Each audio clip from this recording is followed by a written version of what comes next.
Pemerintah menetapkan alokasi anggaran program makan bergizi gratis di RAPBN 2025 sebesar 71 triliun rupiah. Tim gugus tugas sinkronisasi Prabowo Gibran menyebut angka 71 triliun cukup untuk memenuhi program andalan Prabowo itu di tahun pertamanya. Apa saja yang harus diwanti-wanti pemerintahan baru untuk memastikan anggaran dan program itu tepat sasaran? Lengkapnya dalam ulasan Istana bersama jurnalis Kompas TV Friska Clarissa.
Alokasi anggarannya aman bagi keuangan negara dan tidak menyisakan celah korupsi ke depannya.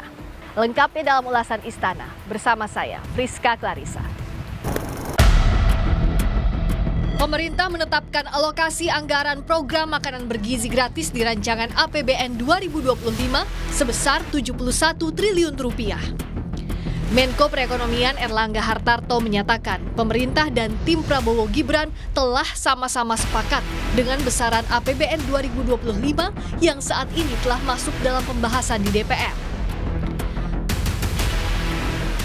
Nah, pada prinsipnya beliau telah memahami dan menyetujui hal yang kemarin dibahas di dalam rapat, termasuk salah satunya terkait dengan dukungan terhadap program-program yang menjadi program unggulan, dan salah satunya tentu program bergizi gratis yang sudah dialokasikan di dalam anggaran RAPBN 2025 sebesar 71 triliun, dan tentu ada skala prioritas dan hal teknis lainnya nanti tentu akan disampaikan oleh Bu Menteri Keuangan.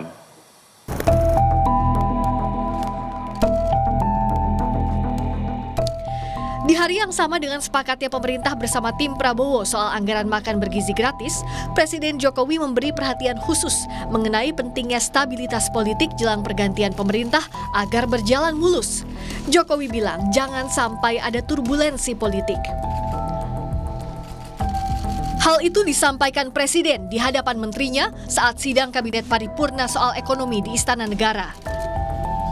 Pada kesempatan itu, Prabowo sebagai Presiden terpilih pun duduk bersebelahan dengan Presiden Jokowi.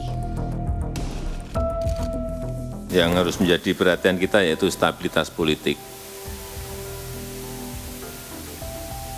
Ini penting agar jangan sampai ada turbulensi politik, agar transisi dari kepemerintahan sekarang ke pemerintahan berikut ini mulus dan baik, itu yang selalu dilihat oleh dunia internasional.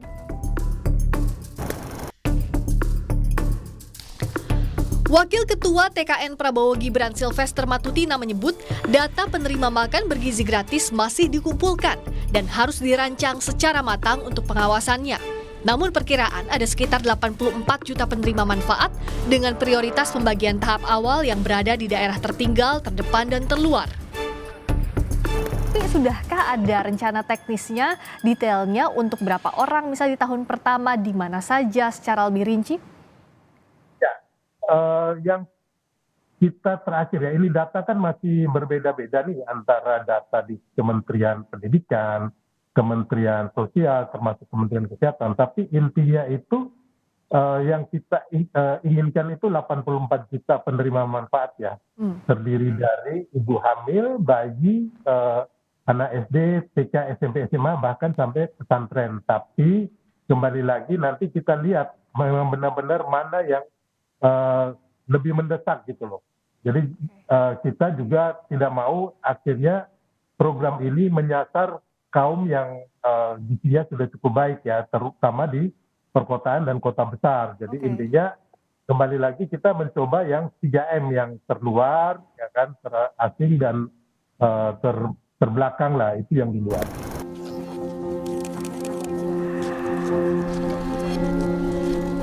Pertanyaan yang kemudian muncul, bagaimana keuangan negara di tengah masih banyak program prioritas pemerintah lainnya yang juga menelan dana besar. Pembangunan Ibu Kota Nusantara misalnya. Lembaga Riset Independen Institute for Development of Economics and Finance atau INDEF mewanti-wanti, maksimalisasi defisit seperti yang dilakukan pemerintah saat ini dapat berisiko terhadap bertambahnya akumulasi utang negara. Selain itu, pembentukan badan atau kementerian lembaga butuh waktu tak sebentar dan dikhawatirkan pula alokasi 71 triliun rupiah tidak habis terserap di 2025. Ingin maksimalisasi defisit ya dari PDB. Tapi resikonya nanti akumulasi daripada utang kita totalnya itu akan bertambah. Karena di tahun 2024 kita sudah berhasil di bawah 2,3% PDB, which is defisitnya itu sekitar 37-38%. Jadi kalau kita lebarkan defisitnya ke 2,82, maka total akumulasi utangnya itu yang akan menambah. Jadi ada risiko memang.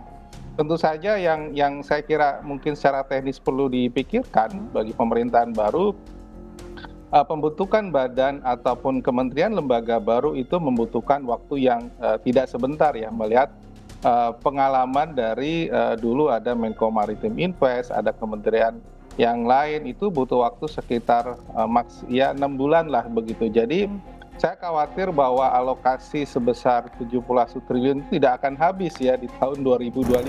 Pemerintahan Prabowo Gibran harus memastikan anggaran program makan bergizi gratis sampai tepat sasaran kepada masyarakat yang membutuhkan. Tak lupa selain anggaran harus aman bagi keuangan negara, jangan sampai dengan anggaran yang besar itu ada celah bobol terjadinya praktik korupsi dalam pelaksanaan program unggulan Presiden terpilih. Friska Clarissa, Ganiar Febrian, Kompas TV, Jakarta.